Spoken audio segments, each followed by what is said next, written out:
ለሀገሩ የሚያስብ በአንድነት የሚያምን በግብሩ የሚኮራ በእውቀት የሚዘምን በእውቀት ሽግግሩ ተግተን እንሰራለን ለሀገር ተቆርቋሪ ትውልድ እንፈጥራለን 7 ዓመት ድረስ የዩኒቨርሲቲን ውጥንቅጥና የዩኒቨርሲቲን ፈተናዎች በመቋቋም ዘመን አመጣሹን የኮቪድ ወረርሽኝ ድል በመምታት ለዛሬዋ ቀን ስለበቃችሁ እንኳን ደስ አላችሁ፣ እንኳን ደስ አላችሁ። ደብረ ማርቆስ ዩኒቨርሲቲ ሰኔ ወር ላይ 2012 ዓመተ ምህረት ልትመረቁ የነበራችሁ ተማሪዎችን እንዲሁም በቡሬ ካምፓስ በተመሳሳይ ከ4124 በላይ ተማሪዎችን በመጀመሪያና በሁለተኛ ዲግሪ ዛሬ እስከ ሙሉ ክብሩና ጥቅሙ የክብር እንግዶች በተገኙበት ትመረቃላችሁ። ይህ ቀን ለቤተሰብ፣ ለሀገር፣ ለወገን፣ ለዩኒቨርሲቲ፣ ለመምህራኖቻችሁና ለመላው ለአካባቢው ማህበረሰብ ትልቅ እድልን የሚከፍት ታሪካዊ ቀን ነው። ደብረ ማርቆስ ዩኒቨርሲቲ ጥር 2013 ዓመተ ምህረት በልዩ ሁኔታ ቤተሰብ ሳይጠራ እጩ ተመራቂዎችን በ45 ቀን ፈታኝ መርሃ ግብር ለዛሬው ቀን አብቅቷቸዋል። እባካችሁ ለዩኒቨርሲቲው ሞቅ ያለ ምስጋና አቅርቡልን።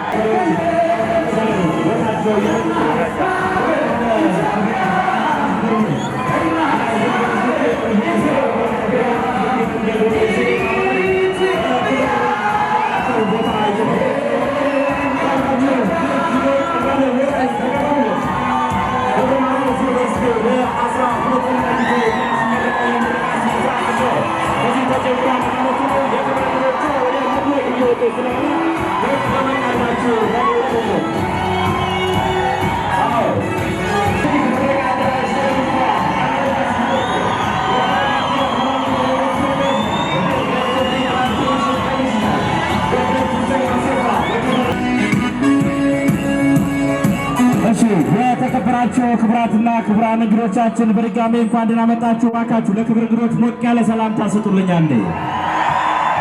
የኢትዮጵያ ፌዴራላዊ ዲሞክራሲያዊ ሪፐብሊክ የፕላን ኮሚሽን ኮሚሽነርና የደብረ ማርቆስ ዩኒቨርሲቲ ስራ አመራር ቦርድ ሰብሳቢ ክብርት ዶክተር ፍጹም አሰፋ፣ የምስራቅ ጎጃም ዞን አስተዳደር አቶ አብርሃም አያሌው፣ የደብረ ማርቆስ ዩኒቨርሲቲ ፕሬዝዳንት ዶክተር ታፈረ መላኩ በሰላም ወደ ደብረ ማርቆስ መጣችሁ።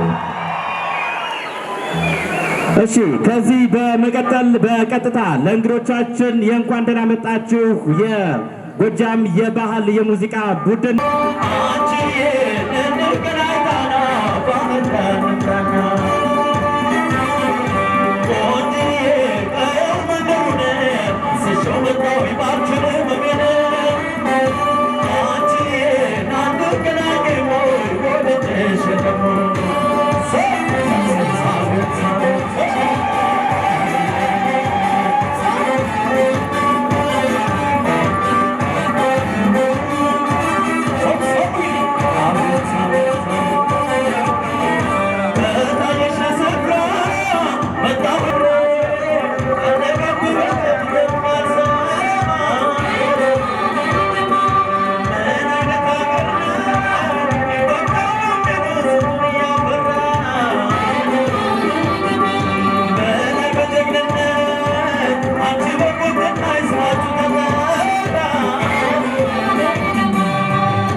የ2012 ዓመተ ምህረት ሊመረቁ የነበሩ ተማሪዎችን በኮቪድ ሳቢያ ወደዚህ ዓመት በማምጣት ጥር 15 2013 ዓመተ ምህረት ከ4100 በላይ ተማሪዎችን በመጀመሪያ ዲግሪና በሁለተኛ ዲግሪ ለማስመረቅ ቅድመ ዝግጅቱን አጠናቆን ነው ዛሬ በዚህ በሐዲስ ዓለማየሁ ታላቁ ጉባኤ አዳራሽ ተገናኝተናል።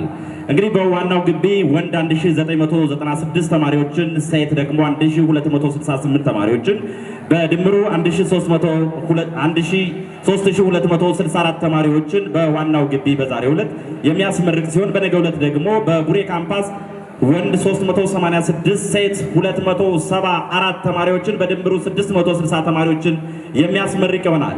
እንዲሁም በፖስት ግራጁዌት የማስተርስ ዲግሪ ማለት ነው 200 ተማሪዎችን ሴት 39 ወንድ 161 ተማሪዎችን በድምሩ 200 ተማሪዎችን በአጠቃላይ በ2013 ዓ.ም በዛሬውና በነገው ውሏችን አጠቃላይ 4124 ተማሪዎችን አስመርቀን ለሀገርና ለወገን እናበቃለን። እንኳን ደስ አላችሁ፣ ደስ ብሎናል። እሺ የተከበሩ የኢትዮጵያ ፌዴራላዊ ዲሞክራሲያዊ ሪፐብሊክ የፕላን ኮሚሽን ኮሚሽነርና የደብረ ማርቆስ ዩኒቨርሲቲ የሥራ አመራር ቦርድ ሰብሳቢ ክብርት ዶክተር ፍጹም አሰፋ እንዲሁም የኢትዮጵያ የአካባቢ ጥበቃና ደን ምርምር ኢንስቲትዩት ዋና ዳይሬክተር ዶክተር ተሾመ፣ የምስራቅ ጎጃም ዞን ዋና አስተዳዳሪ ዶክተር አቶ አብርሃም አያሌው፣ ጥሪ የተደረገላችሁ ክቡራትና ክቡራን እንግዶቻችን፣ የዩኒቨርሲቲው የሥራ አመራር ቦርድ አባላትና እንዲሁም የዩኒቨርሲቲው የአስተዳደር ካውንስል አባላት፣ የሴኔት አባላት፣ መምህራን፣ ተመራቂ ተማሪዎች፣ አስመራቂ ወላጆች በያላችሁበት እንኳን ደህና መጣችሁልን፣ እንኳን አደረሳችሁ።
የምስራቅ ጎጃም ዞን ዋና አስተዳዳሪና የዩኒቨርሲቲው ስራ አመራር ቦርድ ምክትል ሰብሳቢ፣ የተከበራችሁ የዩኒቨርሲቲው ስራ አመራር ቦርድ አባላት፣ ክብርት ወይዘሮ አበባ አለማየሁ የመንግስት ግዥና ንብረት ማስወገድ አገልግሎት ዋና ምክትል ዳይሬክተር፣ ክቡር ዶክተር ተሾመ ተሰማ የኢትዮጵያ አካባቢ ጥበቃና ደን ምርምር ኢንስቲትዩት ዋና ዳይሬክተር አማካሪ፣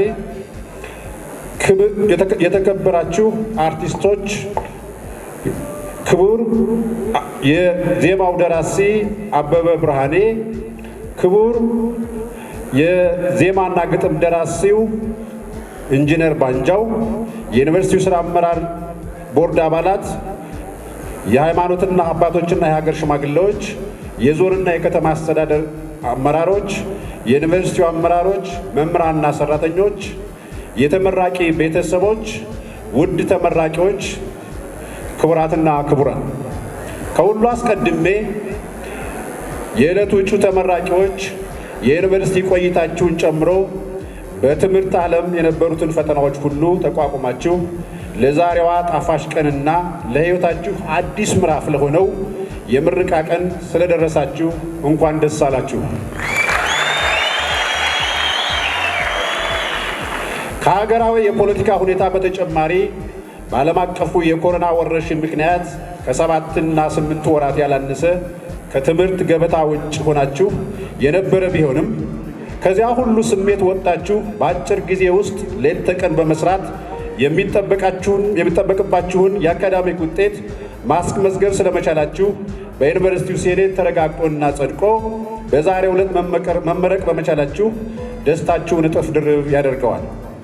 እንኳን ደስ አላችሁ። ለዛሬዋ የምረቃን ቀን ለመድረስ በጉዟችሁ ሁሉ ከእናንተ ጎን ለነበሩት የዩኒቨርሲቲው መምህራንና ሰራተኞች፣ ለቤተሰቦቻችሁና ለጓደኞቻችሁ በዚሁ አጋጣሚ እንኳን ደስ አላችሁ ማለት እፈልጋለሁ። ውድ ተመራቂዎች፣ ከሀገራዊ የፖለቲካ ሁኔታ ጋር ተያይዞ የዩኒቨርሲቲ ሕይወታችሁ ፈተናዎች የበዙበትና ስሜታችሁን በየቀኑ የሚፈታተኑ ብዙ ጉዳዮች የነበሩ ቢሆንም ሰውን በሰውነቱ በሚመዝነው ደጉ የደብረ ማርቆስ ከተማ ሕዝብ ታቅፋችሁ ሁሌም መልካም ፊትና ፍቅር እያያችሁ ትምህርታችሁን ስላጠናቀቃችሁ እድለኞችም ነበራችሁ። በመሆኑም ሁሌም ኢትዮጵያዊ ፍቅር በመስጠት ስታጠፉም እየመከረና እየገሰጸ ለዚች ቀን እንድትደርሱ የደብረ ማርቆስ ከተማ ሕዝብ ሚና ታላቅ በመሆኑ ምስጋናችሁና ደስታችሁን ታቀርቡለት ዘንድ እጠይቃቸዋለሁ። ክቡራትና ክቡራን፣ ሀገራችን ኢትዮጵያ የከፍተኛ ትምህርት ጨምሮ በትምህርት ሽፋን ተደራሽነት ትምህርታዊ ለውጥ አስመዝግባለች። በመሆኑም በአሁኑ ሰዓት የከፍተኛ ትምህርት ተቋማት ቁጥር በእጅጉ ጨምሯል። በየ5 ዓመቱም ከ10 ያላነሱ አዳዲስ ዩኒቨርሲቲዎች መከፈት ጀምረዋል። ባለፉት 10 ዓመታት ከተቋቋሙት የሀገራችን ዩኒቨርሲቲዎችም ደብረ ማርቆስ ዩኒቨርሲቲ አንዱ ነው። ዩኒቨርሲቲው ከተቋቋመ ከ1999 ዓ.ም ጀምሮ በብዙ ዘርፈ ጉዳዮች እድገት አምጥቷል።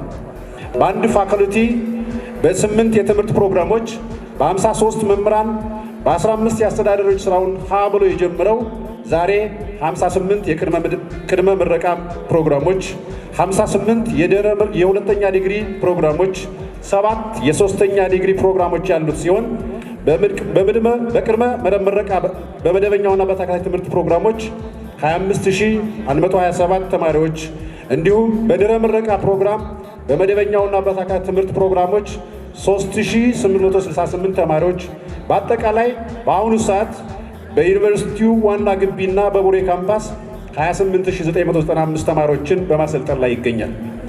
ዩኒቨርሲቲው ባለፉት ዓመታት ከ2001 ዓ.ም ጀምሮ በመጀመሪያ ዲግሪ እና በሁለተኛ ዲግሪ ከ37000 በላይ ተማሪዎችን አስመርቆ ለሀገር አበርክቷል። በዓለም አቀፉ የኮሮና ወረርሽኝ ተቋርጦ የነበረውን ትምህርት በማስቀጠል የዩኒቨርሲቲው ሴኔት ባወጣው የትምህርት ካላንደር መሰረት መምህራንና ተማሪዎች ሌት ተቀን በመስራት በዛሬው ዕለትም በቅድመ ምረቃ በመደበኛውና በተከታታይ ትምህርት ፕሮግራም ወንድ 2382፣ ሴት 1542 በድምሩ 3924 እንዲሁም በድህረ ምረቃ በመደበኛውና በተከታታይ ትምህርት ፕሮግራም ወንድ 161፣ ሴት 339 በድምሩ 200 በአጠቃላይ በቅድመ ምረቃና በድህረ ምረቃ ፕሮግራም በዛሬው ዕለትና በነገው ዕለት 4124 ተማሪዎች ይመረቃሉ። ከነዚህ ውስጥም 1581 ሴቶች ናቸው። ክቡራትና ክቡራን፣ የመምህራን ቁጥርም ከዓመት ዓመት በእጅጉ ጨምሯል። በመሆኑም የመጀመሪያ ዲግሪ ያላቸው 266 መምህራን፣ የሁለተኛ ዲግሪ ያላቸው 1159፣ የሶስተኛ ዲግሪ ያላቸው 121 መምህራን፣ የውጭ ሀገር መምህራን ደግሞ 9 አሉን። በአጠቃላይ ዩኒቨርሲቲው በአሁኑ ሰዓት 1548 የአካዳሚክ ስታፍ ያሉት ሲሆን ከዚህ ውስጥ 256 ሴቶቹ ናቸው።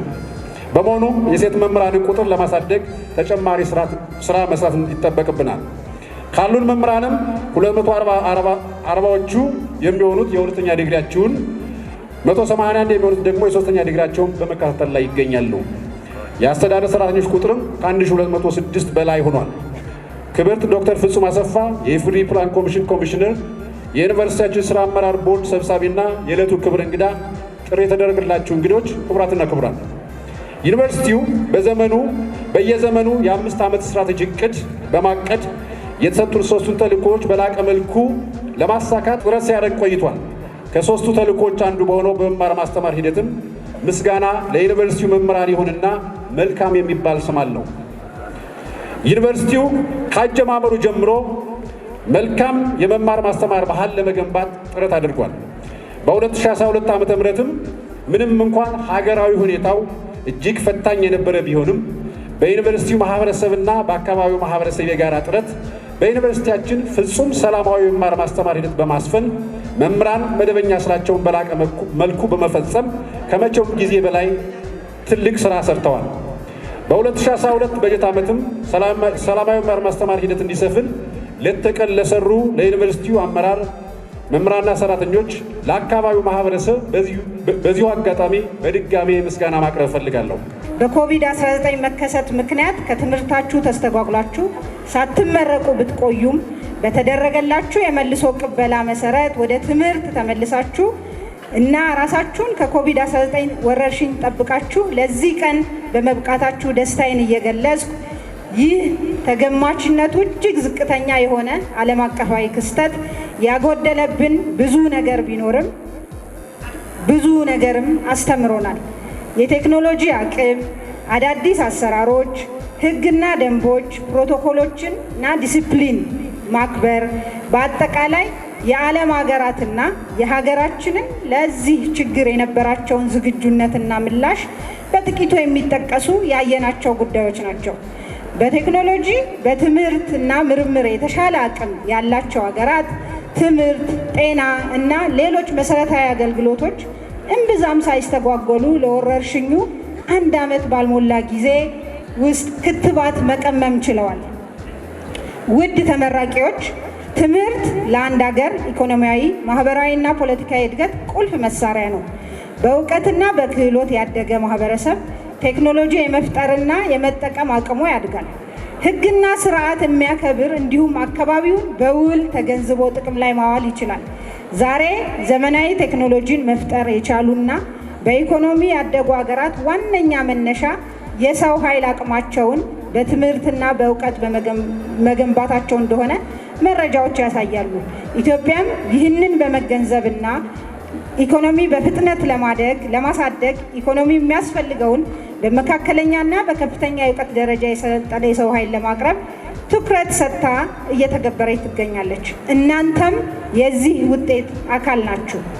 ውድ ተመራቂዎች፣ አገራችንን ከድህነት ተላቃ አፍሪካዊት የብልጽግና ተምሳሌት ለማድረግ ጉልህ ሚና ያለው የ10 ዓመት የልማት እቅድ ተዘጋጅቶ የመጀመሪያ ዓመት የትግበራ ዘመን ላይ ይገኛል።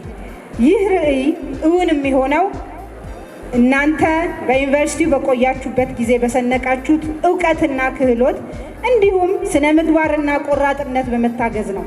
በመሆኑም ሀገራችሁ የእናንተን እውቀት እና ክህሎት በሀሳብ ብቻ ሳይሆን በተግባር የምትፈልግበት ጊዜ መመረቃችሁ ድርብ ኃላፊነት ይጥልባችኋል። በሌላ በኩል ሀገራችን ኢትዮጵያ መረጋጋትን፣ ቆም ብሎ ማሰብን፣ እውነትና ሰላምን፣ አንድነትን ብሎም መተሳሰብን፣ አንዱ በሌላው ቦታ ሆኖ ራስን ማድረግን በእጅጉ የምትሻበት ጊዜ በመሆኑ ልዩ አደራ ያለባችሁ ትውልድና የልጅ ልጆቻችሁ አባቶቻችን እናቶቻችን ያወረሱን አገር ብለው የሚያጀግኗችሁ መሆናችሁን ከአሁኑ መገመት ይቻላል።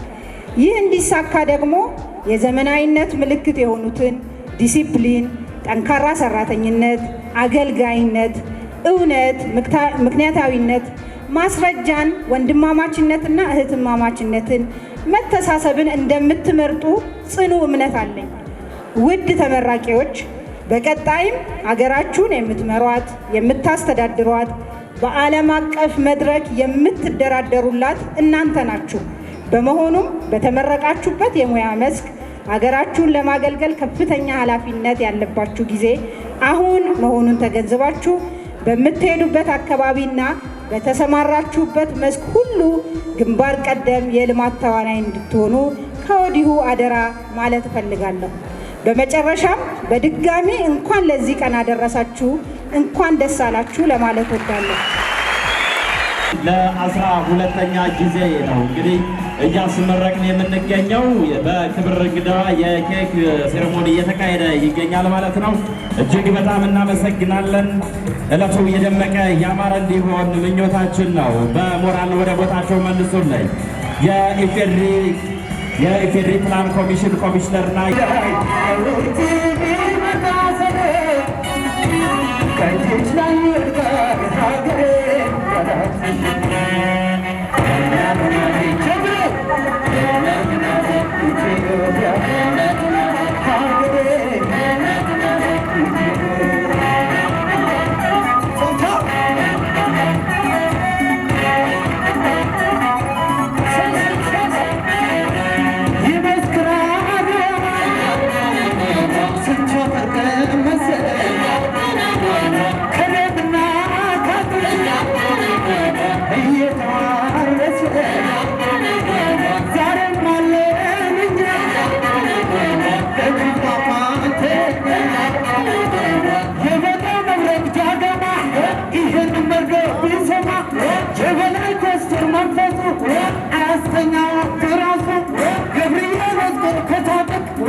ውድ ተመራቂዎች እንኳን ደስ አላችሁ።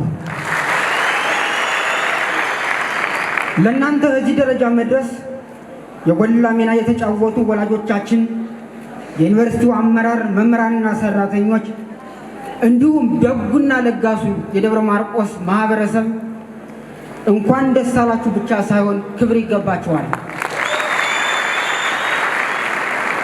የተከበራችሁ ተመራቂ ተማሪዎች፣ ብዙ ጊዜ በዩኒቨርሲቲ ትምህርት ሰው ሲመረቅ ብቻ ሳይሆን ገና ለመማር ግቢ ሲገባ እንኳን ደስ አላችሁ የሚለው አገላለጽ የተለመደ ነው። ምክንያቱም ዩኒቨርሲቲ ማለት ዓለም አቀፋዊነት የምንለማመድበትና የምናይበት አጉሊ መነጽር እንደመሆኑ መጠን ስንመረቅ ብቻ ሳይሆን ወደ ዩኒቨርሲቲ ስንገባም እንኳን ደስ አላችሁ መባላችን ከምንም በላይ ልክ ነው። ከዚህ ተነስተን የዩኒቨርሲቲ ተመራቂ ተማሪ ስንል የዓለም አቀፋዊነት ምህዳር በቅጡ የተረዳ ነገሮችን በዓለም አቀፍ መነጽር የሚመለከት ሆኖ ታንጿል ተብሎ ይታሰባል። እንደ ተለምዶ ሆኖ በአንደኛ ክፍል ያለውም በዩኒቨርሲቲ ውስጥ በልዩ ጥናት ላይ የምንገኘውም ተማሪ እየተባል እንጠራለን። ፊደል መቁጠሩም ትምህርት ይባላል። በዩኒቨርሲቲ ያለውን የተለየ ጥናት ትምህርት ይባላል። ከዚህ እይታ በመነሳት ፕሮፌሰር መስፍን ወልደማርያም ባሰፈሩት አንድ ጽሑፍ ለሁለት ልዩ ልዩ ተግባሮችና ሁናቴዎች በአንድ ቃል መጠቀማችን የዩኒቨርሲቲ ትምህርት ከሌላው ትምህርት ያለው ጥልቅ ልዩነት ስለሚሰውርብን እና የዩኒቨርሲቲ ውስጥ ያሉ ተማሪዎች በአእምሮ የበሰሉ በገዛ ራሳቸው ለመስራት ለማሰብና ለመመራመር የሚችሉ ከመሆናቸው የተነሳ ተማሪዎች በማለት ፈንታ አጥኚዎች ልንላቸው ይገባል ይላሉ። እኔም ከፕሮፌሰሩ እይታ ተነስቼ ተመራቂ ተማሪዎች በሚለው ፈንታ ተመራቂ አጥኚዎች ብያችኋለሁ። ውድ ተመራቂ አጥኚዎች፣ ዓለም ላይ የዲሞክራሲ የቴክኖሎጂና የፖለቲካ ለውጥ ሲታሰብ በጥንስሱ ሂደት የዩኒቨርሲቲ ተማሪ ሚና ከፍተኛ ድርሻውን ይይዛል ብለን ብንናገር ማጋነን አይሆንም። የዩኒቨርሲቲ ተማሪ በእውቀት ተከሽኖ የሕዝብን የኑሮ ደረጃ ለማሻሻል እና እውቀትን ለማስፋፋት የሚታትር የሀገርና የመንግስት ምስረታ ምሰሶ ለመሆን የሚተጋ ነው ተብሎ ስለሚታሰብ ከምረቃ በኋላ በሚኖራችሁ አበርክቶ ሚናችሁ የጎላ እንደሚሆን እተማመናለሁ። ከ3000 ዓመታት በፊት ንግሥት ሳባ ጥበብን ፍለጋ ባህር አቋርጣ ወደ ማታውቀው አገር ለመሄድ ከንጉሥ ሰለሞን ጋር ለመገናኘት እንደፈለገችው ሁሉ የዩኒቨርሲቲ ተማሪም የተሻለ እውቀትና አስተሳሰብን ፍለጋ ዓለምን የሚያስስ ነውና እውቀትን ፍለጋ ከተለያየ አካባቢ መጥታችሁ ደብረ ማርቆስ ዩኒቨርሲቲ ስትመረቁ ከመንደርተኝነት ተራ ወሬ ተላቃችሁ ዓለም አቀፋዊነት ተላብሳችሁ እንደሚሆን ባለሙሉ ተስፋ ነኝ። የዩኒቨርሲቲ ተመራቂ አጥኚዎች እንደመሆናችሁ መጠን የኢትዮጵያ ችግር በመፍታትና ዓለም አቀፍ ምህዳር በመረዳት ጭምር እናት ሀገራችን ዘመኑን ወደሚዋጅ ከፍታ ማማ ለመስቀል ራዕይና ተልዕኮ ሰንቃችሁ የተመረቃችሁ እንደሚሆን እገነዘባለሁ። ክቡራትና ክቡራን ተመራቂ አጥኚዎች፣ በቆይታችን አንድ የማንክደውና አሁንም ከኛ መፍትሄ የሚሻ ሀቅ ቢኖር የኛ ዘመን የዩኒቨርሲቲ ተማሪነት ስናይ አንድ ዓለም አቀፍ ከገባ ተቋም አጥኚ የማይጠበቁ ብዙ ነገሮች ተፈጽመው አልፈዋል። እርግጥ በኢትዮጵያ ታሪክ የዩኒቨርሲቲ ተማሪ ንትርክ 1960ዎቹ ጀምሮ የመጣ ቢሆንም የያኔዎቹ ተማሪዎች አብዛኛው ግጭትና ልዩነታቸው የምዕራቡ ዓለም አይዲዮሎጂ በተለይ ብዙዎቹ የሶሻሊዝም አቀንቃኝ ስለነበሩ ንትርካቸው ከዛ ጋር የተያያዘ ነበር። የእኛ ዘመን የዩኒቨርሲቲ ተማሪ ግን የጠብ ምንጩ ብሔርና የመጣበት ጎሳ መሰረት ያደረገ መሆኑ የገጠመን ነባራዊ ሀቅ ሆኖ ተመዝግቧል። እርግጥ አንዳንዶቹ እንደሚስማሙት አሁን ላይ ፍሬ አፍርቶ አጭር ነው እንጂ የብሔር ልዩነት መቀንቀን ወቃያው የታየው ከ1960ዎቹ የዩኒቨርሲቲ ተማሪዎች ጀምሮ እንደነበር ማስረጃዎች ተቀምጠዋል። አድጎ ዛሬ ላይ ትልቅ የራስ ምታት የሆነብን ይህ ያኔም ይሁን አሁን የብሔረሰብ እኩልነት ጥያቄ መጠየቁ አይደለም። ችግሩ የነበረው የያኔው ትውልድ የብሔር ጥያቄ ሲያነሱ የተረዱበት የታሪክ ትርክትና አሁን ላይ የብሔር ፖለቲካ ከእውነተኛ የእኩልነት ጥያቄ ይልቅ አቋራጭ የገንዘብ ማስገኛ መንገድ መደረጉ ነው። የተከበራችሁ የመንግስት የሥራ ኃላፊዎችና የዛሬው ምረቃ የክብር እንግዶች፣ የእኛ ዘመን የዩኒቨርሲቲ ተማሪነት ሕይወት የሀገራችን የፖለቲካ ብልሽት በወለደው ጦስ የተነሳ መከራና ስቃይ እንዲሁም ስጋትና ሰቀቀን የበዛበት ጊዜ አሳልፈናል ብለን ብናስታውስ የገጠመንና ያለፍንበት ሀቅ ነው። በእኛ ዘመን የዩኒቨርሲቲ ተማሪ ፈልጎ ባልተወለድንበት ማንነት እየተለካ በገዛ ወንድሙ በድንጋይ ተቀጥቅጦ በፌሮ ተወግሮ በፎቅ ተወርሮ ተገሏል። በእኛ ዘመን የዩኒቨርሲቲ ተማሪዎች በማያውቁት አጀንዳ ታግተው ደብዛቸው ጠፍቷል።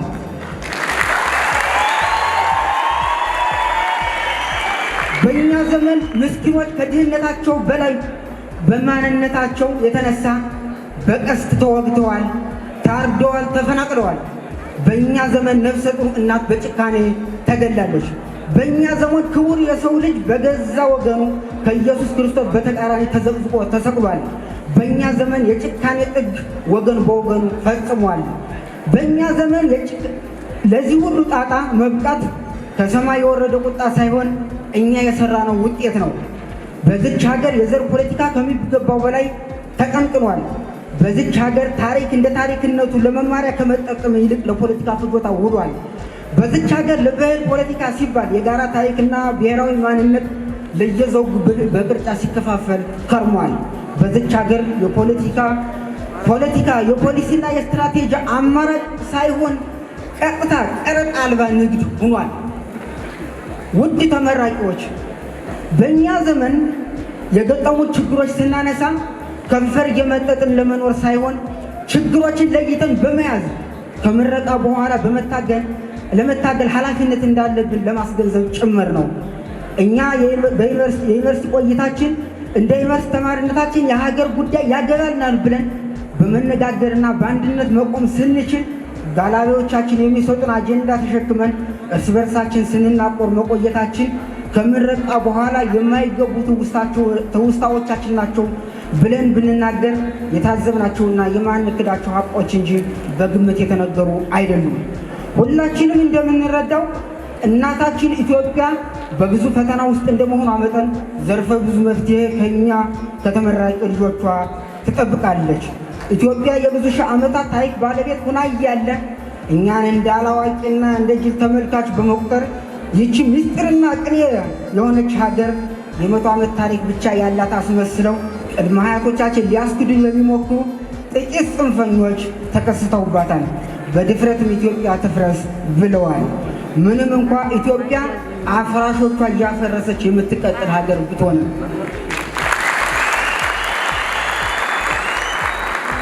እኛ ልጆቿ ተቀምጠን፣ እኛ ልጆቿ ቁመን እየሄድን፣ እኛ ልጆቿ ተመርቀን የምትገነባ ሀገር እንጂ የምትፈርስ ሀገር አለመኖሯ ከምረቃ ማግስት መፍረሷን ሳያዩ ለሚፈርሱ ማሳያ ጊዜያችን ነው። በመጨረሻም መማር ያቆመ ማደግ ያቆመ ነው፣ ማደግ ያቆመ ደግሞ መሞት የጀመረ ነውና መመረቃችሁ አንደኛው ትልቁ ስኬት ቢሆንም ትምህርት በተመለከተ ግን ሁሌም ተመራማሪ እና አጥቂ ሆናችሁ እስከ ሕይወት ፍጻሜያችሁ እንድትቀጥሉ አሳስባለሁ። አሁን የደረስንበት የምረቃ ደረጃ ሁሌ ተማሪ መሆን እንዴት እንደሚቻል መንገድ ያወቅንበት እንጂ ሁሉን ነገር አውቀን ጨርሰናል ማለት አይደለም። ፈጣሪ እናት ሀገራችን ኢትዮጵያ ይጠብቅልን። በድጋሚ እንኳን ደስ አላችሁ። አመሰግናለሁ።